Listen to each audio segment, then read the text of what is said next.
Mastika. Waalaikumsalam.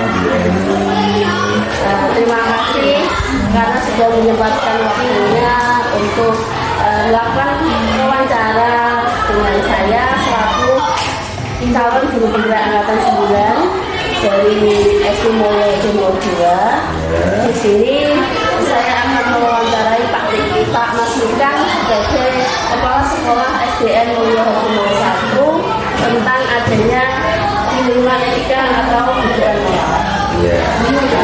Pertanyaan yang pertama, Pak, selama ini bagaimana Bapak Mastika dapat mengidentifikasi kasus-kasus yang merupakan dilema etika ataupun kejujuran moral?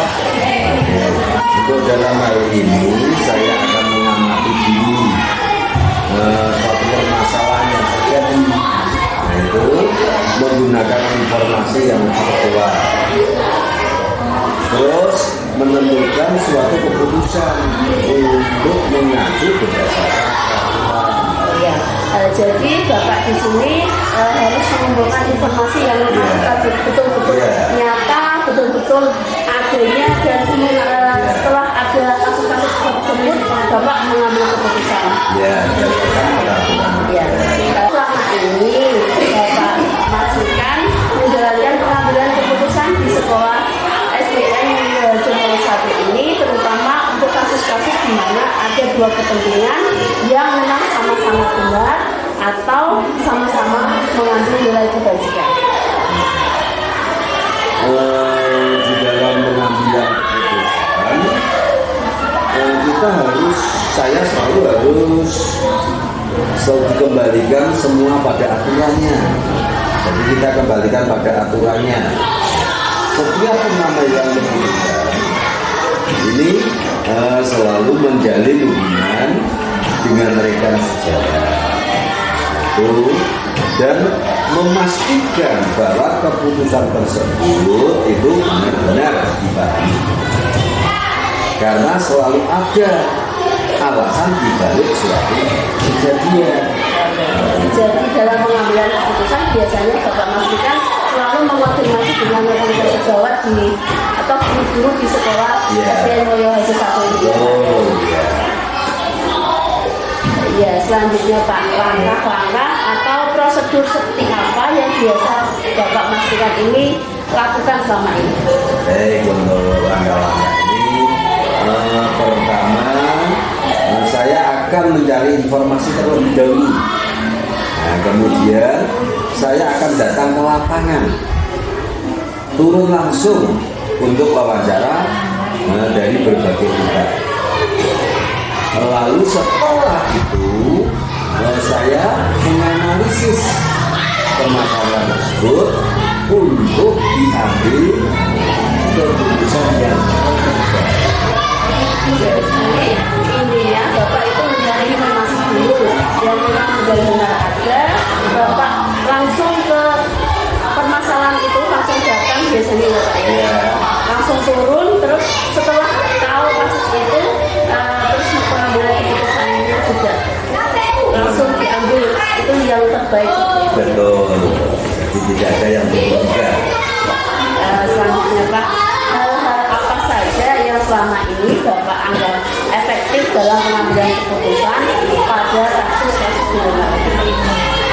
Kalau saya merasa suatu pengambilan keputusan itu efektif apabila dilakukan dengan spontanitas tergantung objek permasalahannya di lapangan.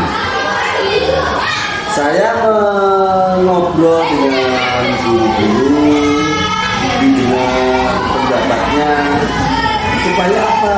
Supaya ada keputusan bersama, sehingga terjadi keputusan yang terbaik. Berarti untuk pengambilan keputusan efektif itu biasanya seringnya spontanitas ya Pak ya? Ya, spontanitas, kita musyawarahkan dengan teman-teman sama rekan-rekan.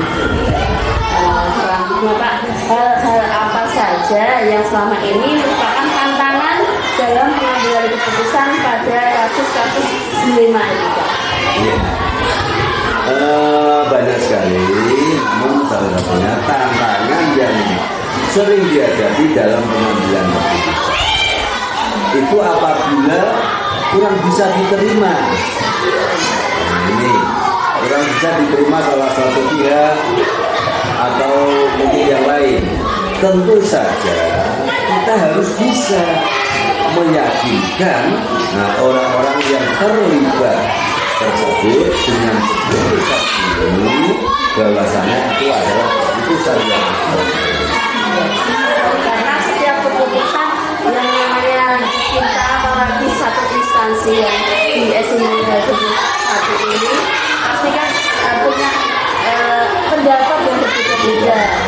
Jadi Bapak harus meyakinkan bagi guru-guru mungkin yang mungkin berbeda pendapat harus dijadikan satu pendapatnya, nanti diambil keputusan yang terbaik. Selanjutnya, apakah Bapak memastikan memiliki sebuah tata cara atau jadwal tertentu dalam sebuah penyelesaian kasus dilema etika? Apakah Bapak pastikan langsung menyelesaikan di tempat atau memiliki sebuah jadwal untuk menyelesaikannya? Bentuk atau prosedur seperti apa yang Bapak jalankan? Untuk masalah ini tidak ada jadwal tertentu. Pokoknya kita harus bisa menyelesaikan itu dengan baik dan sebisa mungkin selesai dengan tidak waktu yang terlalu. Jadi kita harus mengulangi soal tersebut agar kita bisa menyelesaikan sesegera mungkin. Baik, jadi tidak ada jadwal seminggu sekali atau sebulan kali menyelesaikan masalah ya Pak. Jadi setiap ada masalah langsung diambil keputusan yang terbaik kalau bisa seperti itu ya Pak. Baik. Selanjutnya Pak, adakah seseorang atau faktor-faktor apa yang selama ini mempermudah atau membantu dalam pengambilan keputusan kasus-kasus dilema etika? Untuk ini faktor-faktor yang memudahkan di dalam pengambilan keputusan itu dengan adanya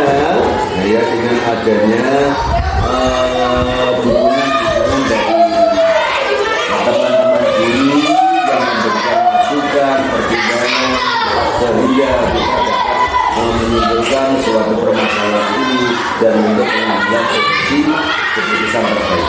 Ya, berarti memang faktor-faktor yang sangat mendukung biasanya memang dari rekan-rekan guru ya Pak. Betul. Nah, ini untuk pertanyaan terakhir Pak. Ya.